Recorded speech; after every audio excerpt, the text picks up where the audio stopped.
بسم اللہ الرحمن الرحیم۔ السلام علیکم۔ حضرت الیاس علیہ السلام اسی طرح معصوم عالم زمانہ افضل عصر تھے جس طرح دیگر انبیاء و مرسلین تھے۔ وہ بے انتہا رحم دل خدا پرست تھے۔ حضرت موسیٰ علیہ السلام کے دین کی تبلیغ کرتے تھے۔ آپ کو نبوت حضرت حزقیل اور حضرت اسماعیل علیہ السلام کے بعد عطا ہوئی۔ حضرت الیاس علیہ السلام حضرت ہارون علیہ السلام کی اولاد میں سے تھے۔ امام سلبی نے ان کا نسب نامہ اس طرح بیان فرمایا ہے کہ الیاس یاس کے فرزند و فخاس کے بیٹے اور وہ ہارون ابن عمران علیہ السلام کے فرزند تھے۔ مورخین کا بیان ہے کہ حضرت یوش بن نون نے جب ارض شام کو فتح کیا تو انہوں نے مختلف اسباط کی نسلوں میں اسے تقسیم کر دیا۔ یہ لوگ شام اور مصر کی زمینوں میں پھیلے ہوئے تھے۔ تھوڑے زمانے تک یہ لوگ راہ راست پر رہے۔ اس کے بعد جب حضرت حزقیل علیہ السلام اپنے منزل مقصود حیات گزار کر چلے گئے تو ان لوگوں میں بے پناہ سرکشی پیدا ہو گئی اور بے شمار افراد دین موسیٰ کو چھوڑ کر بت پرستی میں مشغول ہو گئے۔ وہ لوگ جو سخت بت پرست بن گئے تھے ان میں مقام بیلبک اور اس کے اطراف کے لوگ بھی تھے۔ ان لوگوں میں ایک بادشاہ تھا جس کا نام لاجب تھا۔ اس نے ایک بت بنا رکھا تھا جو 20 ہاتھ لمبا تھا، اس کے 4 منہ تھے۔ بروایت روضۃ الصفا شیطان اس کے اندر سے بولتا تھا اور اس کی حفاظت کے لیے 400 افراد تعینات تھے۔ اس بت کا نام بیل تھا۔ ایک روایت میں ہے بیل بت کا نام تھا اور بک مقام کو کہتے تھے، پھر دونوں کو ملا کر بیلبک مقام کا نام قرار پایا۔ ایک روایت میں ہے کہ بادشاہ کا نام احباب بن عمری تھا۔ عرض ہے کہ جب بت پرستی اور نفس پرستی حد سے بڑھ گئی اور لوگوں نے خدا کو بالکل بھلا دیا تو خداوند عالم نے حضرت الیاس علیہ السلام کو ان پر مبعوث فرمایا اور حکم دیا کہ بادشاہ لاجب اور اس کی رعایا کو راہ راست پر لائیں۔ چنانچہ حضرت الیاس علیہ السلام نے ان لوگوں میں تبلیغ شروع کی، لیکن ایک شخص کے علاوہ جو لاجب بادشاہ کی بیوی ارزبیل کا کاتب تھا، کوئی ایمان نہ لایا۔ بادشاہ کی یہ عورت سخت فاجرہ و فاسقہ تھی اور اس نے بنی اسرائیل کے 7 بادشاہوں سے رابطہ پیدا کیا اور سب کو مکر و فریب سے قتل کرا دیا۔ یہ عورت اس بادشاہ لاجب پر چھائی ہوئی تھی۔ اس کا یہ طریقہ تھا کہ جب اس کا شوہر کہیں باہر چلا جاتا تھا تو یہ امور سلطنت کی خود نگرانی کرتی تھی اور احکام نافذ کرتی تھی۔ یہ عورت اس درجہ ظالم تھی کہ جس کی کوئی حد نہ تھی۔ بہت سے انبیاء کو قتل کرا چکی تھی اور بہت سے صلحاء کو تیغ و تیغ کرا چکی تھی۔ اس کے پڑوس میں ایک مرد صالح تھا، اس کو بھی یہ قتل کرا چکی تھی۔ اس مرد مومن کے قتل سے غضب خدا بھڑک اٹھا اور حضرت الیاس علیہ السلام کو حکم دیا کہ تم جا کر لاجب سے کہہ دو کہ وہ اس عورت کی دونوں توبہ کریں، یعنی اس کا مرد بادشاہ اور اس کی عورت دونوں توبہ کریں اور غضبی باغ مصدوقی کے وارثوں کو واپس کر دیں، ورنہ میں ان دونوں کو اسی باغ میں موت کا مزہ چکھاؤں گا اور دنیا عبرت حاصل کرے گی۔ حضرت الیاس علیہ السلام نے جا کر لاجب کو حکم خداوندی سے آگاہ کیا۔ لاجب نے جو ہی حضرت الیاس علیہ السلام سے پیغام خدا سنا، اس کی کھوپڑی بھڑک اٹھی، سیخ پا ہو کر بولا کہ میں تمہاری ایک بات نہیں مانتا، نہ یہ سمجھتا ہوں کہ تم جو کچھ کہہ رہے ہو اور تمہارا خدا ہمارا کچھ بگاڑ نہیں سکتا۔ ہم دیکھ رہے ہیں بہت سے بادشاہ پوری توجہ کے ساتھ بت پرستی کر رہے ہیں، کبھی بھی ان سے ظلم بھی ہو جایا کرتا ہے لیکن ان کا کچھ نہیں بگڑتا، وہ عیش کر رہے ہیں۔ حضرت الیاس علیہ السلام نے فرمایا کہ میں نے فرمان ربانی تم تک پہنچا دیا اور میرا کام اتنا ہی تھا۔ اب آئندہ حالات کے ذمہ دار تم خود ہوگے اور تم عنقریب اپنا اور اپنی عورت کا حال اپنی آنکھوں سے دیکھ لو گے۔ یہ سننا تھا کہ ان لوگوں نے حضرت الیاس علیہ السلام کو اسی مقام پر قتل کر دینے کا فیصلہ کر لیا۔ وہ اپنی جان بچا کر نکل کھڑے ہوئے، آبادی کو چھوڑ کر پہاڑوں میں اپنا مسکن بنا لیا۔ وہ ایسی جگہ جا کر غائب ہوئے کہ بادشاہ اور اس کی رعایا انہیں تلاش نہ کر سکی۔ وہ رات دن حضرت الیاس علیہ السلام کو تلاش کرتے رہے لیکن وہ دستیاب نہ ہوئے۔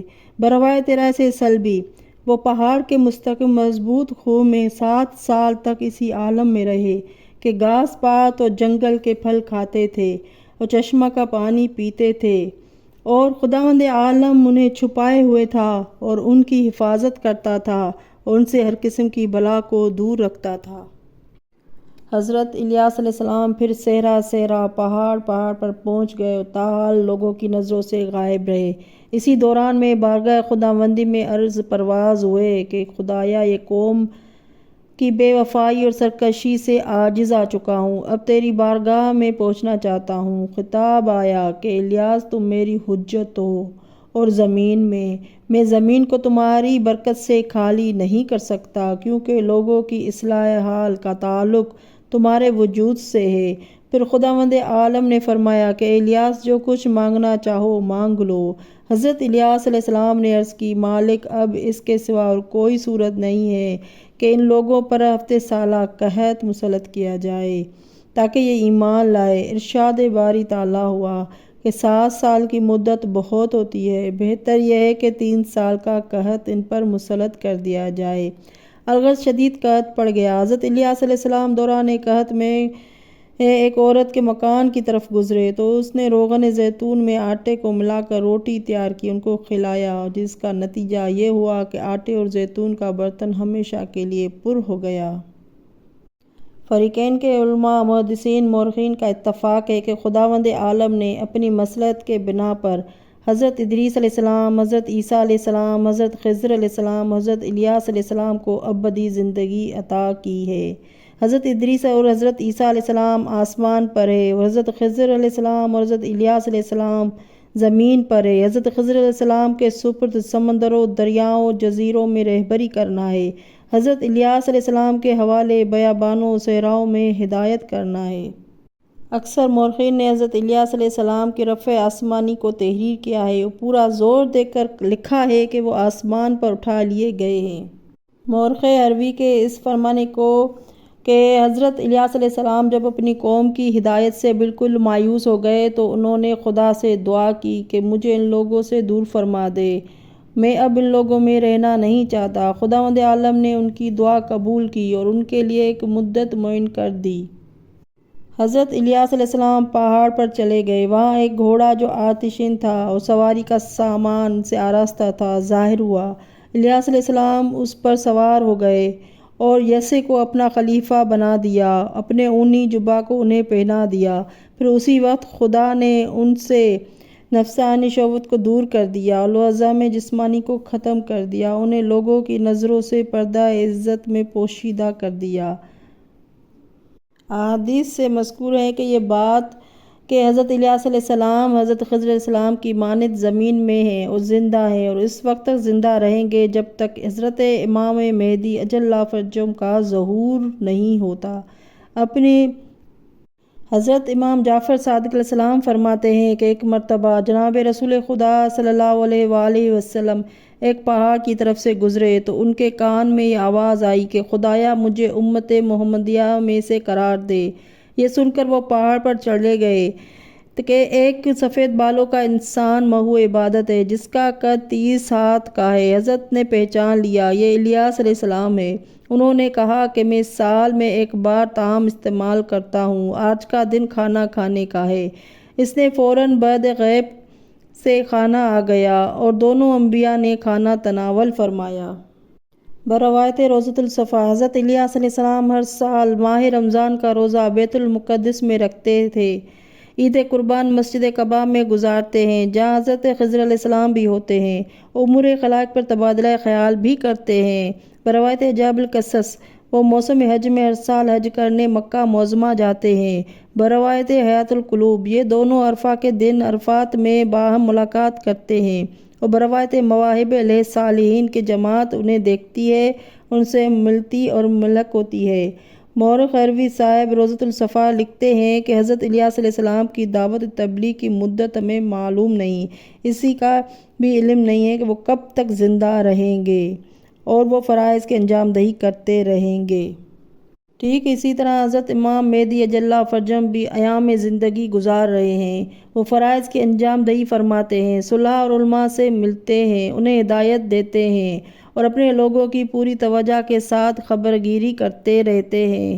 حجت خدا کی حیثیت سے وہ پردہ غیب میں ہیں اور قیامت کے قریب ظہور فرمائیں گے۔ حضرت الیاس علیہ السلام کے جانشین حضرت یحییٰ علیہ السلام ہوئے اور حضرت الیاس علیہ السلام نے اپنی غیبت سے قبل اپنا خلیفہ بنایا تھا۔ حضرت الیاس علیہ السلام کے چلے جانے کے بعد درجہ نبوت پر وہ فائز ہوئے۔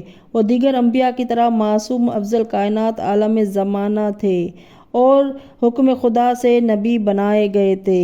حضرت یحییٰ علیہ السلام رحمت خداوندی کے مطابق یہ لفظ عبرانی ہے۔ حیات القلوب میں ابن عجوز یعنی بوڑھی عورت کا فرزند کہا جاتا ہے۔